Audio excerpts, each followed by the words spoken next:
नाज़रीन, massive numbers के अंदर जो अमेरिकी फ्यूल टैंकर्स हैं वो इस वक्त मिडिल ईस्ट पहुंच रहे हैं। जेट्स, वॉरशिप्स, एयरक्राफ्ट कैरियर्स वो ऑलरेडी आ चुके हैं, आ रहे हैं, लेकिन फ्यूल टैंकर जो है वो बहुत बड़े नंबर्स के अंदर मिडिल ईस्ट लाए जा रहे हैं। क्या ईरान की इतनी ज्यादा कैपेबिलिटी है? क्या ईरान को के अंदर जो रिजीम चेंज करना क्या इतना मुश्किल है कि पूरे प्लेनेट का जितना कुछ है वो यहां मिडिल ईस्ट में लेकर आ रहे हैं? मतलब दुनिया की हर तरह की टेक्नोलॉजी जो उनके पास है, और फिर मैसिव नंबर्स के अंदर, यानी जेट्स भी बहुत नंबर्स के अंदर हैं, वॉरशिप्स भी बहुत नंबर्स के अंदर हैं, एयरक्राफ्ट कैरियर भी उन्होंने 2 भेज दिए हैं, और अब टैंकर्स भी इतने ज्यादा नंबर्स के अंदर जो एयर फ्यूल टैंकर्स हैं वो भेजे जा रहे हैं। ये एयर फ्यूल टैंकर जो हैं ये एक तो बहुत सेंसिटिव टेक्नोलॉजी है और इसको बिला वजह इस तरह से मूव नहीं किया जाता है, और अगर आपने बहुत लंबे अटैक्स करने हो लंबे टाइम के लिए तो फिर ये इस्तेमाल जो है वो किए जाते हैं, और इतने नंबर्स के अंदर जैसे कि वो एक लंबी और बहुत बड़ी जंग जो है वो करने जा रहे हैं। एग्जैक्ट नंबर्स आ रहे हैं कि कितने फ्यूल टैंकर्स कहां से जब वो मिडिल ईस्ट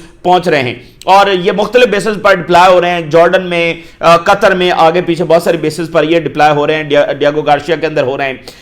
तो उधर हैवी मिलिट्री ट्रांसपोर्ट जो है वो इजरायली बेसिस पर भी लैंड होता हुआ नजर आ रहा है।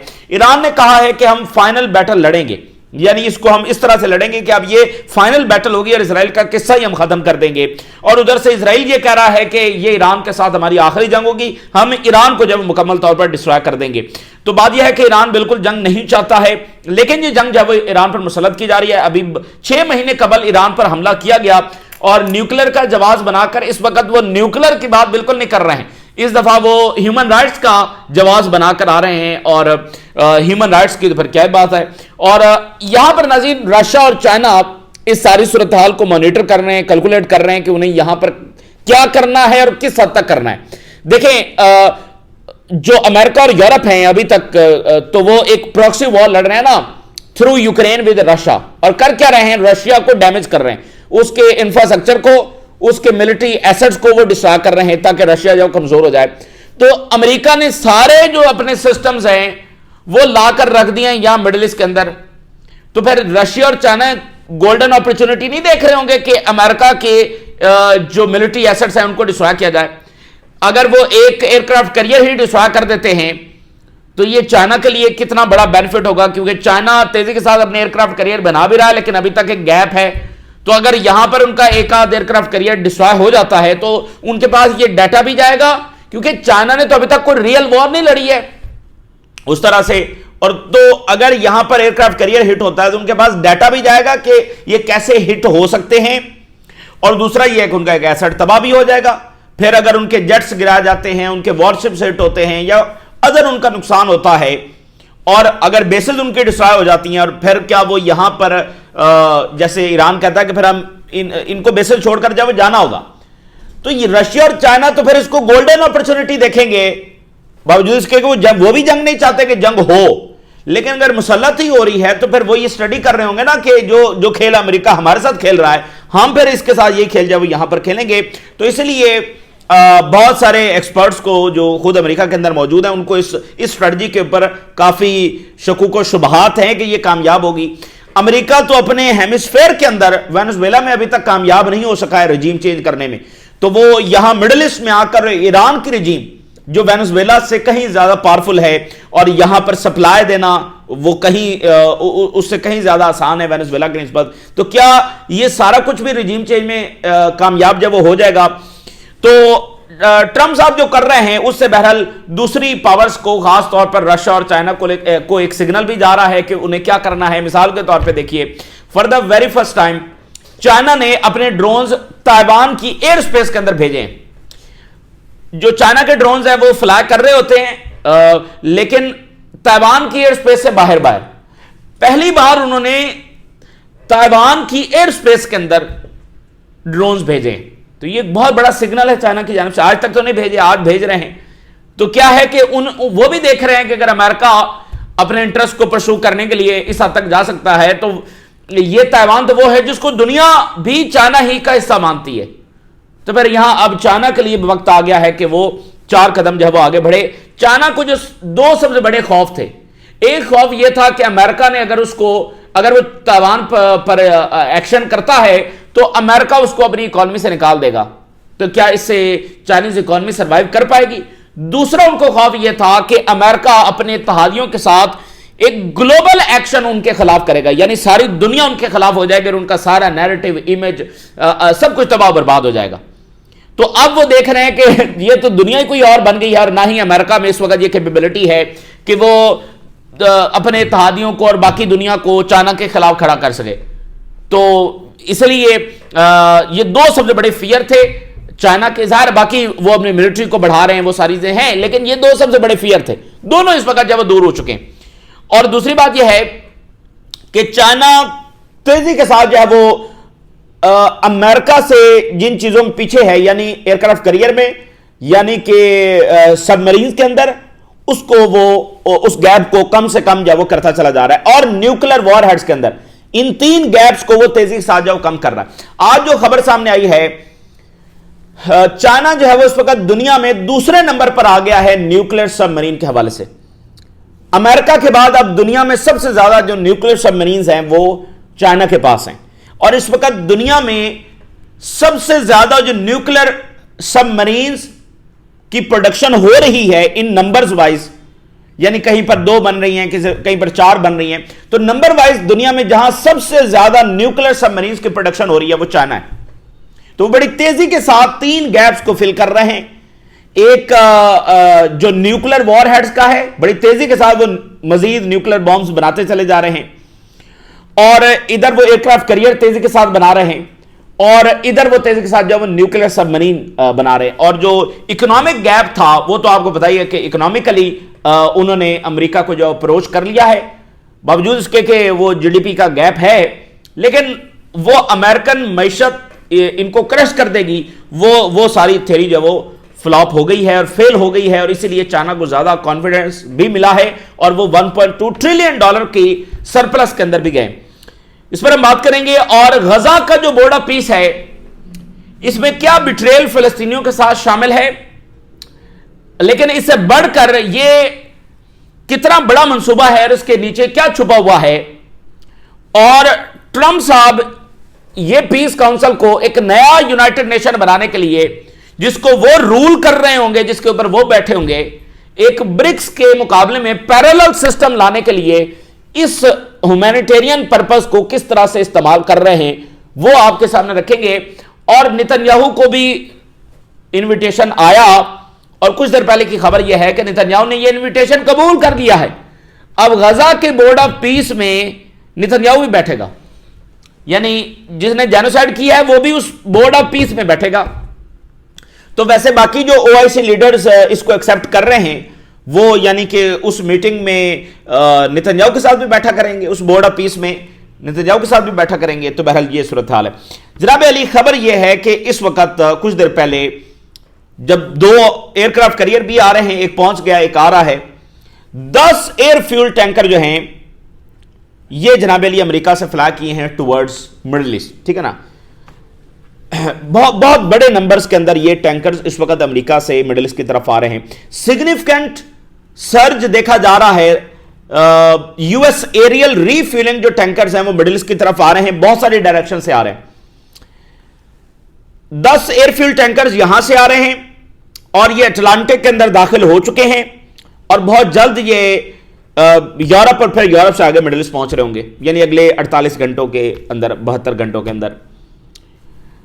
और 14 जो ये टैंकर्स हैं ये कुछ दिन पहले पर्ल हार्बर से मिडिल ईस्ट आ चुके हैं, यानी 14 पर्ल हार्बर से आए हैं और 10 आज यहां से रवाना हुए, तो 24 तो ये हो गए। और ऑलरेडी इनसे पहले कतर में और कुछ और बेसिस पर ये टैंकर्स ऑलरेडी मौजूद हैं, ठीक है ना, ऑलरेडी भी मौजूद हैं। 14 वहां से आए, 10 यहां से आ रहे हैं, इतने बड़े नंबर्स के अंदर ये टैंकर्स। तो ये जो टैंकर्स है ये बहुत यानी सेंसिटिव है, ये बिला वजह, हां आप एक मिलिट्री प्रेशर के लिए बेड़े खड़े कर देते हैं, जेट्स डिप्लॉय कर देते हैं कि एक मिलिट्री प्रेशर बना रहे कि हमला होने वाला है, हमला होने वाला है। लेकिन ये जो टैंकर्स हैं ये तो तभी डिप्लॉय किए जाते हैं जब हमला वाकितन होने वाला हो, ये किसी मिलिट्री प्रेशर के लिए नहीं किए जाते, ये तो जब रियल अटैक होने जा रहा है तो ही ये डिप्लॉय किए जाते हैं। सेंसिटिव टेक्नोलॉजी है। तो इतने बड़े नंबर्स के अंदर वहां पर मूव करना, तो अपने प्लैनेट की जहां जहां पर जो जो एसेट्स है अमेरिका वहां वहां से निकाल कर उनको मिडिल ईस्ट के अंदर जब लेकर आ रहा है। तो यही इंपॉर्टेंट बात है कि एक तरफ तो ठीक है वो इतनी बड़ी जंग की तैयारी कर रहे हैं कि ईरान के ऊपर बहुत बड़ा हमला और लंबे टाइम के लिए हमलों की तैयारी कर रहे हैं, लेकिन यही चीज है वो रशिया और चाइना इसको इस तरह से स्टडी कर रहे हैं कि जब उनके सारे एसेट्स यहां पर आ गए हैं तो फिर जितने ज्यादा उनको डैमेज किया जा सकता है किया जाए। और इतनी बड़ी फोर्स और न्यूक्लियर ताकत के सामने क्या ईरान सरवाइव कर पाएगा, यह बहरहाल बहुत बड़ा सवाल है। वॉल स्ट्रीट जर्नल ने भी रिपोर्ट किया, वो कह रहे हैं कि अच्छा ऑलरेडी बहुत ज्यादा एयर डिफेंस उन्होंने यहां पर डिप्लॉय कर दिया, लेकिन वॉल स्ट्रीट जर्नल आज ये बता रहा है कि एडिशनल एयर डिफेंस सिस्टम्स जिसके अंदर एक्स्ट्रा पेट्रियार सिस्टम है, एक्स्ट्रा थार्ड सिस्टम है, ये भी आ रहे हैं। अभी पिछले ही वीक उन्होंने थार्ड और पेट्रियार दोनों मजीद डिप्लॉय किया है, पहले से भी है लेकिन मजीद डिप्लॉय किया पिछले ही वीक, और आज ये खबर है कि वो एक्स्ट्रा भी भेज रहे हैं। ये भी जाहिर है बहुत सेंसिटिव टेक्नोलॉजी है, और ये ऐसा नहीं कि उनके पास पीछे स्टॉक में पड़ा हुआ है, ये ऐसे भी होता है कि वो मुख्तलिफ मुल्कों में डिप्लॉय किया हुआ, जैसे लास्ट टाइम 12 दिन की जंग में वो साउथ कोरिया से उठाकर लाए थे, ये इतना कोई वाफर मिकदार में नहीं पड़ा हुआ, तो लास्ट टाइम उनको साउथ कोरिया से उठाकर लाना पड़ा था।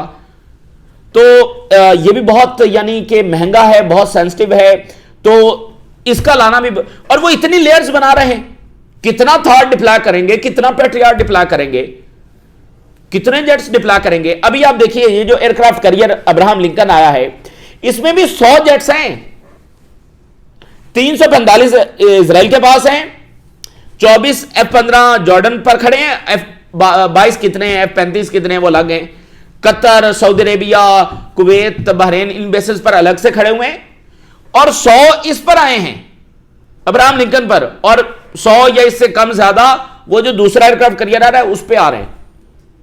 और इतना एयर डिफेंस की ये नई से नई लेयर्स, मतलब ईरान को वैसे ये क्या चाइना समझ रहे हैं, क्या समझ रहे हैं, ये तो एक तरह से उनके खौफ की अलामत है कि मतलब वो समझ रहे हैं कि ईरान की इतनी कैपेबिलिटी है, ईरान के मिसाइल्स का उनको इतना खौफ है कि इतनी लेयर्स बना रहे हैं, वो दुनिया का प्लेनेट का सारा कुछ तो लेकर आ गए हैं और इतने बड़े नंबर्स के अंदर। तो वॉल स्ट्रीट जर्नल ये बता रहा है कि ट्रंप साहब एक डिसाइसिव मिलिट्री अटैक जब वो ईरान के ऊपर करने जा रहे हैं, डिसाइसिव मिलिट्री अटैक। पिछले वीक वो इस अटैक से पीछे हट गए थे, लेकिन अब उन्होंने फैसला कर लिया है। ज़ाहिर है वो पीछे, जैसे लोग समझ रहे हैं कि पीछे हट गया था ट्रंप अब दोबारा आ रहा है, वो नहीं, पीछे इस अंदाज में हटा था कि वो हमला डिले हुआ था कि मजीद जो इक्विपमेंट्स है वो डिप्लॉय कर दिए जाए। तो ये नहीं हुआ था कि ट्रंप ने कहा कि ठीक है अब हमला करना ही नहीं और अब वो दोबारा हमले की तरफ आ रहा है, नहीं, वो इक्विपमेंट्स की वजह से डिले हुआ था। तो अब मजीद ट्रूप्स भी बताया जा रहा है, वॉल स्ट्रीट जर्नल बता रहा है कि वो भी मिडिल ईस्ट भेजे जा रहे हैं। Trump floods Middle East with war planes and air defense as Iran watches, मतलब फ्लड कर दिया, इतना कुछ भेजा जा रहा है, इतना कुछ भेजा जा रहा है, ये तो जाहिर है, और पसे पर्दा पता नहीं क्या कुछ भेजा जा रहा है। सो अब सवाल यह है कि with all this hardware advisers are not sure कि air strikes alone could actually topple the regime. Advisers फिर भी श्योर नहीं हैं, फिर भी उनको यकीन नहीं है कि यह सारा कुछ करके और एयर अटैक्स करके रजीम चेंज हो जाएगा, गवर्नमेंट चेंज हो जाएगी, ईरान डिस्ट्रॉय हो जाएगा। अभी भी उनको इस बात की 100% वो कंफर्मेशन नहीं है। तो जनाब अली, एयर स्ट्राइक्स के जरिए कभी रिजीम चेंज नहीं होता और ना ही ईरान के अंदर होगा, तो फिर क्या करेंगे, फिर इनको वो फौज उतारना पड़ेगी, और ज़ाहिर है वो ईरान नहीं चाहता कि फौज उतरे, क्योंकि उसके बाद ईरान का बहुत नुकसान होगा, ईरान बहुत दहाइयां पीछे चला जाएगा, लेकिन बचेगा फिर अमेरिका का भी कुछ नहीं, ये बात भी ज़हन में रखें। तो उधर landing of heavy military transport aircraft जो है वो इजरायली जो बेसेस हैं, खासकर जो नेवतम एयर बेस है जहां पर इनके बहुत इंपॉर्टेंट जेट्स खड़े हुए हैं, वहां पर ये हैवी जो ट्रांसपोर्ट है एयरक्राफ्ट्स की वो देखी जा रही है। मिलिट्री इक्विपमेंट्स जो वो इसराइल को ट्रांसफर किए जा रहे हैं। इसराइल ये कह रहा है चैनल 13 के वी आर मैक्सिमम अलर्ट के ऊपर हैं और पॉसिबिलिटी ऑफ अमेरिकन अटैक के हवाले से। ईरान के जनरल ने यह कहा है, जो सुप्रीम लीडर के एडवाइजर हैं, उन्होंने कहा कि we are preparing for the final battle with Israel, Israel के साथ अब ये हम किससे खत्म करने जा रहे हैं, अब ये राउंड राउंड नहीं, अब हम फाइनल बैटल इसराइल के साथ लड़ने जा रहे हैं। कोई सीज फायर नहीं, we are in the stage of war, और कोई एग्रीमेंट तो साइन हुआ नहीं है सीज फायर के हवाले से। So next war will determine the end of the conflict, ये किससे खत्म हो जाएगा। अगली अब ये जो जंग होने जा रही है ये इस तनाजे की आखिरी जंग होगी, इसके बाद जब वो किस्सा खत्म हो जाएगा। ये ईरान की स्टेटमेंट्स आ रही हैं।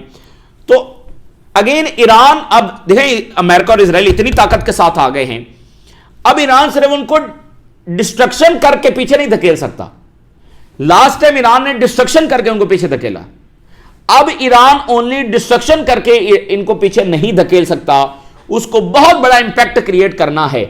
लेकिन वो इंपैक्ट बड़ा कैसे क्रिएट करेगा, कौन सी ऐसी चीज होगी कि जिससे वो पीछे हट जाएंगे। देखें अल्टीमेटली तो हमने सीज फायर की तरफ जाना ना, तो आप फिर उनको कैसे मजबूर करेंगे कि पहले जितनी डिस्ट्रक्शंस है तो अब काम नहीं चलने वाला। और दूसरी बात यह है कि अगर वो ईरान रियल वे में अमेरिकन बेसेस को हिट करता है या एयरक्राफ्ट कैरियर को हिट करता है तो उसमें तो अमेरिकन कैजुअलिटीज होंगी, तो उसके बाद तो अमेरिका ड्रैग होगा जंग में, पीछे तो नहीं हटेगा।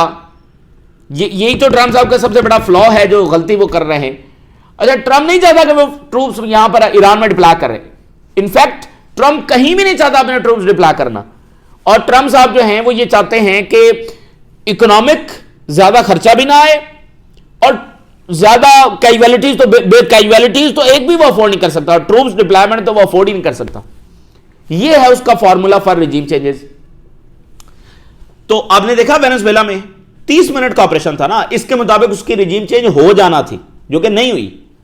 लेकिन 30 मिनट का ऑपरेशन, कोई इकोनॉमिक कॉस्ट उस तरह से नहीं आई। तो वो ट्रूप्स जो है वो ट्रंप भी नहीं उतारना चाहता, और ना ही ईरान चाहता कि बात इस हद तक जाए। तो फिर अमेरिका को किस तरह से वो हिट करेंगे, जहां भी हिट करेंगे। अब ये जो अब्राहम लिंकन है, इस पर 5400 अमेरिकी मरीन्स हैं। टोटल जो हमला है वो 5400 लोगों का है, 5400 अमेरिकन। तो वहां पर अगर मिसाइल्स हिट करेंगे तो फिर कैजुअलिटीज तो होंगी। बेसिस पर हिट करेंगे तो बेसिस पर किस चीज, रनवेज को तबाह करेंगे, बेसिस पर किस चीज को तबाह करेंगे। तो ये बड़ी इंपॉर्टेंट बात है। और फिर बेसिस तो फिर गल्फ में हैं, तो वो कहेंगे हमारे ऊपर अटैक किया, जैसे लास्ट टाइम उन्होंने कहा था। ये कुछ चैलेंजेस हैं ईरान के लिए, लेकिन अगेन इससे रिजीम चेंज, उनकी एयर स्ट्राइक से भी रिजीम चेंज नहीं होने वाली। तो ये मामला इसलिए वो कहते हैं कि भाई ये आलमी जंग और रीजनल वॉर की तरफ जब निकल सकता है। अब जैसे इजरायली ऑफिशियल्स कह रहे हैं, इजरायली पब्लिक ओपिनियन ये एक्सपेक्ट करती है कि ट्रंप जो है वो हमला करे, लेकिन अमेरिका के अंदर भी ये बात समझी जा रही है और वो इसको स्टडी कर रहे हैं कि अमेरिका का जो अटैक है, जो एयर अटैक है, क्या ये रिजीम को ओवरथ्रो करने में कामयाब हो जाएगा। क्योंकि जो ईरानी गवर्नमेंट है that does not know surrender, उनकी डिक्शनरी में नहीं है, surrender is not option for them. भाई सरेंडर तो उनके ऑप्शन में है ही नहीं, तो फिर रिजीम चेंज कैसे होगा, फौज भी नहीं उतरेगी। अगेन तो ये उनकी स्ट्रेटजी के अंदर फ्लॉ है, और इसका डेंजरस पार्ट इस जंग का ये है कि अमेरिका इसमें ड्रैग हो जाएगा, फौजी उतारना पड़ जाएंगे, मामला बहुत गंभीर हो जाएंगे। ये इसका जब वो ये इसका गंभीर पार्ट है। और जिस स्ट्रेटजी के साथ ट्रंप आ रहे हैं उसमें रिजीम चेंज होती हुई नजर नहीं आ रही। तो अगले ऑलमोस्ट 48-72 घंटों के बाद ऐसा लगता है कि हम फ्री फॉल वाली सिचुएशन में दोबारा चले जाएंगे, क्योंकि दूसरा एयरक्राफ्ट कैरियर भी आ जाएगा, फ्यूल टैंकर्स भी आ जाएंगे, सारा कुछ आ जाएगा, ये एडिशनल सिस्टम्स भी आ जाएंगे। तो उसके बाद फिर किसी भी वक्त जब वो हमला हो सकेगा, ये तकरीबन 48-72 घंटों के बाद। अब जरा जल्दी से हम गजा का जो बोर्ड ऑफ पीस है उसको जरा डिस्कस करते हैं, फिर आखिर में चाइना को डिस्कस करेंगे। ये बहुत ही डीप मामला है। एक तो फलस्तीनियों के साथ डीप बिट्रेल है, लेकिन ये उससे भी अगर ब्रॉडर वे में देखें तो ये इससे भी कोई बड़ी गेम जब नजर आ रही है। यानी कि ये पैरेलल सिस्टम खड़ा किया जा रहा है यूनाइटेड नेशन के मुकाबले में, और एक पैरेलल सिस्टम खड़ा किया जा रहा है ब्रिक्स के मुकाबले में। जो जो इसका हिस्सा बनता चला जाएगा, वो जाहिरी तौर पर तो एक ह्यूमैनिटेरियन इशू पर हिस्सा बन रहा होगा, लेकिन इसमें आने का मतलब यह है कि आप अमेरिकन कैंप के अंदर चले गए, और ये प्लान आहिस्ता आहिस्ता खुलकर सामने आएगा। इसके कुछ सिग्नल्स आ रहे हैं, प्लान पीछे तैयार है, सामने थोड़ा थोड़ा करके आएगा।